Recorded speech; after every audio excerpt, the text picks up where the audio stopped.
I had dropped 2 videos earlier ago. One is with the Nuker Garuda Prime, and the other one was a build for Garuda Prime that doesn't need any helminth builds, and straight away, you can enjoy the new Prime Warframe with all her built-in abilities, while just investing 2 former on her. The 2 former wasn't spending on Warframe, but on her Prime Talons, and if you prefer to use other melee weapons than her Talons, then you don't need to invest a former for Garuda Prime to have fun with her kit. It's not like her Talons are good now, right? Well, wrong. The Prime Talons got a substantial buff and not sits at the top of the food chain in terms of one of the best melee weapons in the game. It now exceeded my favorite Claw Prime, which is the Nuker Prime in terms of everything. It got a massive critical chance now, massive status chance, and heavy weighted with slash damage that now, it's like that you are not just scratching everything with Garuda Prime's Talons, but actually ripping and tearing everything apart. That is how great and massive the buff is to her Talons. Also, I may have talked about Garuda Prime being good with only 2 former in her Prime Talons, and you don't need any former at all for her Prime, but that build can be no better, especially if you slap some helminth builds, which we will talk in this video. Cheap, accessible, and useful builds are always great to have, but min-max builds are way better in my opinion. Just like this build for Garuda Prime. I just can't get off the Gloom Garuda, and probably most of you guys know how crazy good is it right now. Gloom Garuda will stay, and probably the best build I can offer right now to those who are looking for higher level plays like endurance runs. Blood Altar is a great ability in terms of healing, but admittedly, it won't be that great if enemy levels get higher. On the other hand, Gloom gives you not just heal per enemy or damage with your abilities or weapons, but it also gives you a bit of sustainable crowd control in the form of slow. I say sustainable because one tap of Garuda's bloodletting ability will allow you to restore your energy even if Gloom is active. Now, this build is more towards Steel Path levels, only if you want to go for around 30 minutes or an hour with Garuda Prime, and just want to rerun the survival mission after you reached that time limit.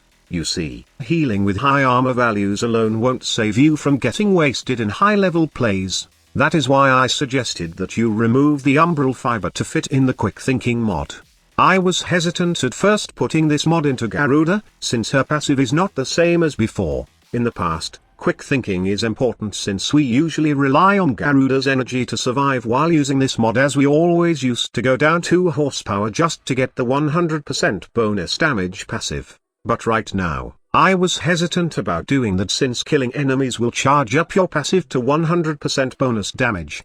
But after testing Garuda, like going past my usual 30 minutes run in survival, especially against acolytes, I think Quick Thinking is still best in the slot for this Warframe right now. It saves you in dire situations like those bombard rockets, or even those acolyte abilities that can one-shot hit you. Quick Thinking gives you enough time to save your ass and get back into the fight. Here's another neat part about this mod setup. In case you don't know, Quick Thinking does work well with the Adaptation mod. Adaptation works as it should while Quick Thinking is draining energy, proccing up to 90% mitigation for every damage type received. Does it provide more effective help than the armor and adaptation combo though? Yes, it is better than stacking a pile of armor in your setup.